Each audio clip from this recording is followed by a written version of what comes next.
Okay, I don't know what's wrong with it, but the last time I made this video, there were some errors in the video where like a few seconds were cut out. I don't know why. But anyway, as it says in the title, the purpose of this video is to show that reason is not the same as facts. I will do this by demonstrating that there are several rationally consistent ways of explaining the same thing. But first I'll talk about what I think these things are. Facts are things that you observe originally through your senses. So when you see something happen, that's a fact. Or if you hear someone else tell you something that they saw, you can believe that too. And you can also make good guesses at facts through rational extrapolation from sensory information. So that's facts. And reason is basically something you think of. And something is reasonable when it is consistent. Something which is inconsistent is unreasonable. Okay, since math is the highest form of human reason, I will show by example that there are multiple mathematically consistent explanations for the laws of physics. But they aren't all right, of course. Okay, so here are the physics. You have your Aristotelian physics, Newtonian physics, and Einsteinian physics. Now, obviously we know Newtonian physics is better than Aristotelian physics, and Einstein is a little bit better than Newton. But written purely as mathematical equations, there's absolutely nothing wrong with any of these. And so far as I know, Aristotle didn't write his physics down like this, but this is basically what I understand he thought of. That when you apply force to something, it moves, and when you stop applying the force, it stops moving. This is wrong because he lived in a world of friction and couldn't imagine a world without friction. Newton came up with a much better formulation which does not depend on friction, but rather treats friction as a force which is dependent upon velocity. And then Einstein is better than Newton too, or the best we have so far as I know, for explaining macroscopic motion. But for small velocities, Einstein is pretty much identical to Newton, so Newton really didn't do that bad. Okay, I have, I don't know if this really makes my case much better, but I solved these equations for a constant force. So if the force is constant, you get the velocities constant with Aristotle. If you have a constant force, you get that the velocity gets higher with time with Newton. And then it gets higher with time with Einstein too, but not as fast as Newton once you start to get fast, because nothing moves faster than the speed of light. Actually, I think this is a mistake. I think this is a plus. Okay. Anyway, I have graphs I can show you. So if you apply a constant force, this is what Aristotle says, this is what Newton says, and this is what Einstein says. And you can see up until like 0.5 c, they have nearly a 90% accuracy. Newton does. So that's quite good. Almost everything we deal with in day-to-day life is quite a bit slower than half the speed of light. And even Aristotle isn't that bad if you're in a world with friction. Because of course, most of the things we do in the real world, there is friction involved, so if you stop pushing something, it'll stop moving pretty quick. This shows motion or velocity against a constant force with respect to time. And this is what Aristotle says, and this is what Newton says. And of course, Newton, with friction, it doesn't accelerate forever because the friction is stopping it. So anyway, that's that. The whole point of that was just to show that these are all mathematically consistent ideas. It's just that they don't all represent the material world equally well.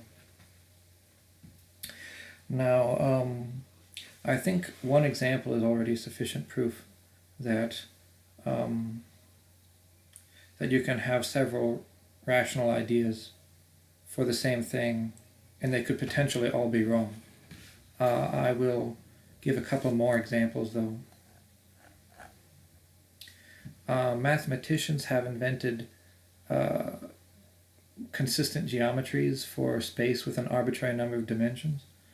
but most people believe that the world has 3 or 4 dimensions. 4 if you count time as a dimension. So that means the rest of the infinite number of rationally consistent geometries do not correspond to the material world. And I have even another one. Before Einstein, people thought you could add velocities, like in this picture. The girl's on a sled and she's throwing a ball while the sled is moving. So like 1.5 plus 1 is 2.5. Einstein showed that's not quite right. I don't take that to mean that Einstein proved arithmetic was wrong, but that you have to observe before you know how to apply your reason. Okay. And I think that might be a good time to kind of tangent into an explanation of what science is. So I believe that the material world, everything that happens in the material world are particular manifestations of the laws of physics, and that the laws of physics are just one particular set of rational laws out of an infinite set of rationally consistent laws, or systems, perhaps. And so when you make a hypothesis in science, if it's a good hypothesis, you can express it mathematically, and it describes how you think material events will happen. So in a sense, the hypothesis explains how the material world happens, and that's what this green arrow is. And then when you do your experiment, you're going back along this arrow. Your experiment is to check to see if your hypothesis is correct, because you can write down any kind of mathematical equation you want. And if you're good at math, if you have some very basic skill at math, your equation will probably be correct mathematically. But that doesn't mean it has anything to do with what actually happens in the real world. So when you do science, you're going back and forth like this. That's what science is. Going back and forth between reason and observation. Okay, so what is the significance of this? I think there are a lot of smart people with pet theories who would be good. It would be good for them to know this. So there are lots of ideas in the world that might sound reasonable at first, such as maybe communism or feminism, just as examples, but which don't hold up to scrutiny when you observe the real world. There are some smart people, like on YouTube, or who write blogs or articles that I like to listen to, and at different times they've all impressed me, very much so, with their ideas. But at other times, I've been disappointed by pretty much everyone that I listened to at one point or another, because they try to apply their pet theory to a situation in which it clearly doesn't make sense. I think this pet theory of mine that I made up here is probably the only pet theory that's immune to wrongful application, because I can't think of any area of thought more general than thinking about your thoughts. But for almost any other area of thought, or anything else you want to talk about, you could have a good theory, but it's not going to be universally applicable to literally everything. And if even mathematical ideas are if you can write down a mathematical idea that's wrong factually, then what does that say for ideas which you can't write down mathematically? It means you have even less certainty that anything you think of is actually correct. And that is even more so when applied to moral ideas. When you assume a material hypothesis, when you assume material postulates and apply reason to them, that's what science is when you make a hypothesis. When you assume moral postulates and apply reason to it, that's what philosophy is, this bubble here. And science is difficult, but you can be fairly certain when you've gotten the right answer, because you can test your hypothesis through observation. But no one can directly measure good and evil, so there's no way of testing your moral hypothesis. So you really have no way of knowing if you found the right answer, or even if there is a right answer when dealing with moral theories. And since moral theories are logical constructs, and I've already talked about how there are infinitely many logically consistent logical constructs, That means that there are infinitely many logically consistent moral systems, like utilitarianism, objectivism, National Socialism, Orthodox Christianity.